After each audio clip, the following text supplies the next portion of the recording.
Okay, so welcome to the second channel, Source Brew 2. If this is your first video, I've got a main channel where I do the big boy videos, make sure to check that out, but I'm pretty sure most of you are aware, so let's just jump into it I guess. Today I'll be breaking down my top 5 most wanted pieces of lost media. Now this is kind of a rough list, I mean it's constantly changing with new research and new topics interesting me, but for now this is the list as of early 2023 I guess. So yeah, let's break down my top 5 most wanted pieces of lost media.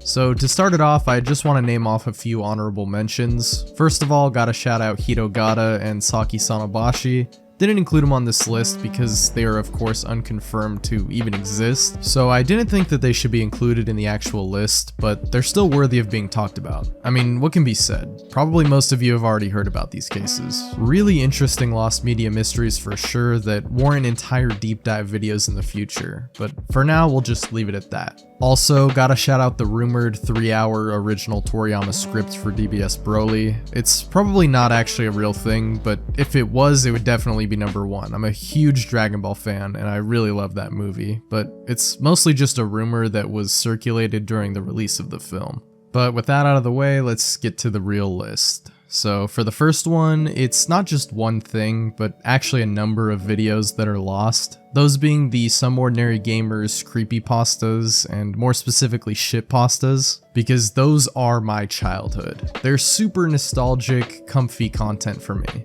Yeah, it's not something that a lot of people will relate to, I guess, or maybe even know about, but yeah, Mutahar from Some Ordinary Gamers did a lot of creepypastas back in the day. A lot of which, thankfully, he re-uploaded on an archive channel, but a lot of the ones that I can specifically remember are actually lost. Some real gems there. Mostly the shitpastas, which were basically just a series where he talks about like bad creepypastas. One in particular I can actually remember about some sort of Wario game or something, where he ends up actually appearing in the character's driveway, which made Mutahar laugh out loud while he was reading it, but I don't think that one has been re-uploaded, and there's a few more that are lost, so there's that. So Mutahar, if you're watching this, please try and find that Wario shitpasta and re-upload it, or if any of you have some of these archived, please send them to me. I love to watch these old videos. But moving on to the meat and potatoes, I guess, for number 4 we have The Day the Clown Cried. So if you've been watching my videos for a while, a long time ago I did a video covering this very interesting lost film. One that, after looking into it, I definitely want to see, which is actually something that could happen.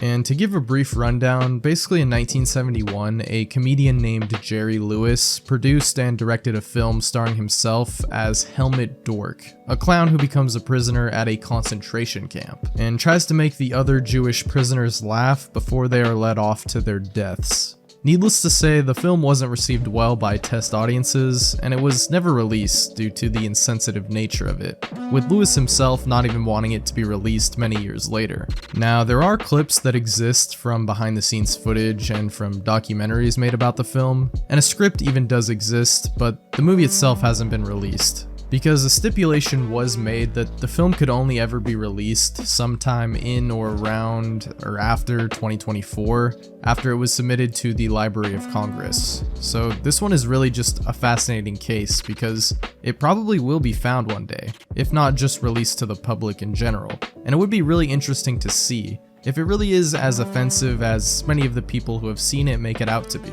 Either way, it's a really interesting case, and there's a lot more to this story, especially behind the scenes of it all. So if you want to check it out, I did a whole video on it a while ago, so check it out on the main channel if you're interested. Okay, so moving on to number 3, we've got something I only discovered very recently in one of the lost media iceberg parts, that being a short film by the name of Cruel Summer. And I know there's been a lot of Kanye West drama recently, but this short film that was an accompaniment to his album from 2012 is really creative and just interesting, and it makes me just want to see it. Although it really would only be worth it if it was seen in the intended format. What do I mean by this? Well, the film was shown off only once in 2012 at Cannes Film Festival, and is displayed using 7 different screens, each of which would only display certain images at given times, giving a unique viewing experience that I don't think has ever been done before, and it can actually be seen in this YouTube clip, although it doesn't have the full film. And despite this really interesting gimmick, the plot sounds really simple, about a car thief falling in love with an Arabian princess. But even so, I'd love to see this movie, or even a different one that just uses a similar style, because it really just gives a unique 3D perspective. And we've got a sleeper here for number 2, but one I've talked about in only the second video on this channel. So that's the Lost Sopranos LeBron James short featuring James Gandolfini, which basically was of him portraying the character of Tony Soprano in an ad to try to entice LeBron to join the New York Knicks in 2010, because at the time he was a free agent, although that didn't work out, and he ended up joining the Miami Heat. But the short itself is lost, which is a bummer. I'm a huge fan of The Sopranos, and with James Gandolfini passing away shortly after, I think it would be really refreshing to see him relive the character, even for just a short while with a silly little skit. And actually, according to some sources, it wasn't really just a skit. It was actually a non-canon sequel to the ending of The Sopranos. Which, I mean, if you know, you know. And being a huge fan of both basketball and The Sopranos, I really would like to see this. And for my number 1 most desired piece of lost media right now, again we've got another entry from that same HBO video, we have the Game of Thrones original pilot episode. So we all know the later seasons of Game of Thrones were not it, thanks to these two. Not knowing what to do with the story after running out of source material. Also, they even admitted in interviews that they really had no idea how to run a show and just kind of got lucky, getting the job at HBO and being able to adapt such a great story. Not to take away from their earlier work though. The first 4 seasons in particular are amazing television. But interestingly, the cracks started showing as early as the first pilot episode. One we didn't get to see because apparently it was so bad that HBO recommissioned an entirely new episode. Thank God they believed in the project, or else we would have never gotten one of the best HBO series. Anyway, they've discussed it a few times, and a few images have leaked showing different actors and actresses, as well as a missing cameo from George R.R. Martin, which hurts me to this day. I wish they would have kept that in. They also did reveal some things about the plot, including that many people who watched it were confused, especially when it came to the relationship of certain characters, such as most people not recognizing that Jaime and Cersei were actually brother and sister. Yikes. Still, there's no way it could be as bad as the finale of the series, right? Right? I just have to know how bad it really was to satisfy my own morbid curiosity, because if HBO signed off on what they did with season 8, I can't imagine what they did with the original pilot. And that's my list for now.